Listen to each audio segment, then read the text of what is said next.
ગટ્ટુ જો બહુ જ ઓર્ડર છે. તો શું થયું? બર્ગર અને કેક ગટ્ટુ બનાવે વગર બ્રેક. Food express. ઓર્ડર હોય રાઈટ, કોઈન્સ મળશે ડે અને નાઈટ. લિંક છે ડિસ્ક્રિપ્શનમાં. જલ્દીથી પુન્ટુન કિડ્સ ગેમ ડાઉનલોડ કરો અને ફન શરૂ કરો. ચિંકીની નવી હિલ્સ. ગટ્ટુ ચિંકીએ ક્લાસના બધા મિત્રો માટે ગાર્ડનમાં એક ગેટ ટુગેધર રાખ્યું હતું. બધા બાળકો આવ્યા હતા અને સાથે રમતા હતા. એવામાં ત્યાં ચિંકીની ફ્રેન્ડ શ્રેયા આવે છે. જેવી શ્રેયા આવે છે, બધા તેને જોવા લાગે છે, કારણ કે શ્રેયાએ હિલ્સ પહેરી હતી. વાવ શ્રેયા, આજે તો તું અમારા બધા કરતા કેટલી લાંબી લાગે છે. હા ગટ્ટુ, તે એટલે કારણ કે મેં હીલ્સ પહેરેલી છે. મારી મમ્મી મારા માટે લઈને આવી હતી. બીજા બાળકોની સાથે ચિંકી પણ શ્રેયાની હિલ્સ ખૂબ જ ધ્યાનથી જોતી હતી. તે શ્રેયાને કહે છે, વાવ શ્રેયા, આ હીલ્સ તો તારા પર બહુ જ સરસ લાગે છે. શું આ હીલ્સમાં ચાલવું બહુ ઈઝી હોય છે? ના ચિંકી, આ બધું બાળકોની વાત નથી. પણ શું મને તો આમાં ચાલવાની આદત છે ને, એટલે હું સરળતાથી આમાં ચાલી શકું છું. ઓહ, અચ્છા એવું છે. હા, બીજું શું ચિંકી, ચાલો હવે હું જાઉં છું. મારી મમ્મી સાથે એક પાર્ટીમાં જવાનું છે આ જ હીલ્સ પહેરીને. આમ કહીને શ્રેયા ત્યાંથી જતી રહે છે અને ચિંકી તેને જોતી રહે છે. ગટ્ટુ જ્યારે જુએ છે કે ચિંકી પોતાનામાં ખોવાયેલી છે અને શ્રેયાને જતા જોઈ રહી છે, ત્યારે તે પાસે આવીને કહે છે, અરે ચિંકી, શું થયું? અહીંયા કેમ ઊભી છે અને શું જુએ છે? ચાલ ને આપણે રમીએ. ના, મારે નથી રમવું, હું ઘરે જાઉં છું. અરે પણ ચિંકી, ઊભી તો રહે. ગટ્ટુની એક પણ વાત સાંભળ્યા વગર ચિંકી દોડીને ઘરે આવે છે અને જલ્દીથી મમ્મીના રૂમમાં જતી રહે છે. મમ્મીના રૂમમાં એક મોટો અરીસો હતો. ચિંકી તેની સામે જઈને ઊભી રહે છે. જો હું હીલ્સ પહેરીશ તો હું આટલી મોટી થઈ જઈશ. હા, આટલી મોટી. ચિંકી પગ ઊંચા કરે છે અને અંગૂઠાથી ચાલવાનો પ્રયત્ન કરે છે, જાણે તેણે હિલ્સ પહેરી હોય. ત્યાં જ મમ્મી આવે છે. તે ચિંકીને આમ કરતા જોઈ લે છે. અરે ચિંકી બેટા, આ તો શું કરે છે? મમ્મી, મમ્મી મારે તે હીલ્સ જોઈએ. શું હીલ્સ? હા મમ્મી, આજે જ્યારે શ્રેયા ગાર્ડનમાં આવી હતી ત્યારે તેણે ખૂબ સુંદર હીલ્સ પહેરી હતી અને તે તેના પર બહુ જ સુંદર લાગતી હતી. મને પણ તેવી જ હીલ્સ જોઈએ.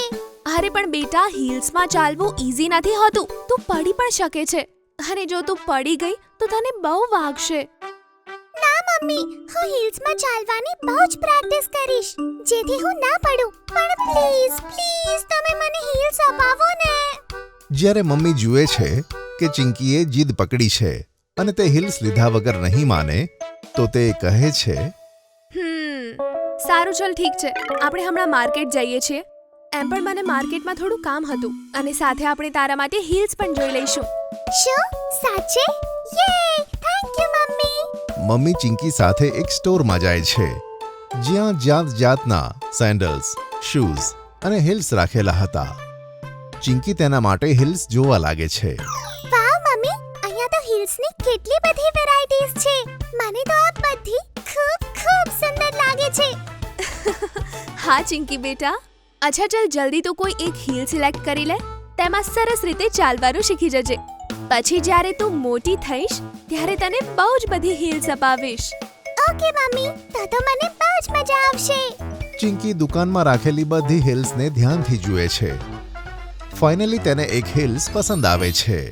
મમ્મી, મમ્મી મારે આ વાળી હીલ્સ લેવી છે. આ રેડ વાળી, જોને કેટલી સુંદર છે. હા, સુંદર તો છે, પણ ચિંકી બેટા, આ પોઇન્ટેડ હિલ્સ છે. તેમાં ચાલવું ઈઝી નથી હોતું અને આને પહેરવાથી તો તારા પગમાં દુખાવો પણ થઈ જશે.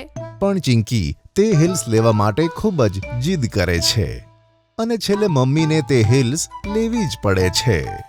ચિંકી જેવી હિલ્સ લઈને ઘરે પહોંચે છે, તે તેને પહેરી લે છે અને ચાલવાનો પ્રયત્ન કરે છે. વાહ ચિંકી, મને તો લાગે છે કે તું જલ્દી જ આ હિલ્સમાં ચાલવાનું શીખી લઈશ. હા ગટ્ટુ, જોને હું કેટલી સરસ રીતે ચાલું છું. મમ્મીને તો ખાલી ખોટું ટેન્શન થતું હતું. પણ અચાનક ચિંકીનો પગ વળે છે અને તે પડી જાય છે અરે ચિંકી ધ્યાનથી. મને તો વાગી ગયું. અવાજ સાંભળીને મમ્મી ત્યાં આવે છે અને ચિંકીને કહે છે, ચિંકી, મેં કહ્યું હતું ને કે તું આમાં પડી જઈશ. હવે આ હીલ્સને કાઢીને મૂકી દે, નહીં તો તને વધારે વાગશે. ના મમ્મી, મને કંઈ નથી થયું. હું તો બસ ધીમેથી પડી હતી અને હું આટલી જલ્દી હાર નહીં માનું. મને આ હિલ્સમાં ચાલવાનું શીખવું જ છે, તે પણ આજે જ, ભલે કંઈ પણ થઈ જાય. પછી શું હતું? ઘણા સમય સુધી ચિંકી હિલ્સમાં ચાલવાનો પ્રયત્ન કરે છે અને છેલ્લે તે શીખી લે છે. તે થાકીને બેસી જાય છે. ગટ્ટુ ચિંકીને આમ જોઈને પૂછે છે, હવે શું થયું ચિંકી? હજુ તું ખુશ દેખાતી નથી. ગટ્ટુ, મારા પગમાં તો બહુ જ પેન થાય છે. હું શું કરું? કદાચ મમ્મી સાચું જ કહેતી હતી. મમ્મી કિચનમાંથી ચિંકીની બધી વાતો સાંભળે છે. તે ચિંકીની પાસે આવે છે અને કહે છે, ચિંકી, મેં તો તને પહેલા જ કહ્યું હતું, આ હીલ્સને તું રોજ ના પહેરી શકે. તે તો ક્યારેક પહેરવા માટે જ હોય છે. Sorry mummy.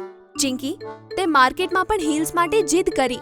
જ્યારે હું તને કહેતી હતી કે તને વેજીસ હીલ્સ જોઈએ, ત્યારે પણ તે મારી વાત ના માની. તેથી જ કહેવાય છે કે હંમેશા મોટાની વાત માનવી જોઈએ. અને જો, છેવટે મારી જ વાત સાચી હતી ને? ચિંકીને ખબર હતી કે તેણે ભૂલ કરી છે, તેથી મમ્મીને કશું કહેતી નથી. ચિંકી બેટા, હું તને વઢી નથી રહી, તને સમજાવી રહી છું. અને હા, આપણે કાલે જ જઈએ છીએ. આ પોઇન્ટેડ હીલ્સની જગ્યાએ વેજીસ હીલ્સ લઈને આવીશું. ઓકે? Okay mummy. મમ્મી, એ બેમાં શું ડિફરન્સ હોય છે? બેટા, આમ તો બંને સેમ હોય છે, પણ વેજીસ હીલ્સમાં ચિંકીના પગમાં દુખાવો નહીં થાય અને તે આરામથી ચાલી પણ શકશે. ઠીક છે મમ્મી, તો પછી આપણે તે જ હિલ્સ લઈને આવીશું.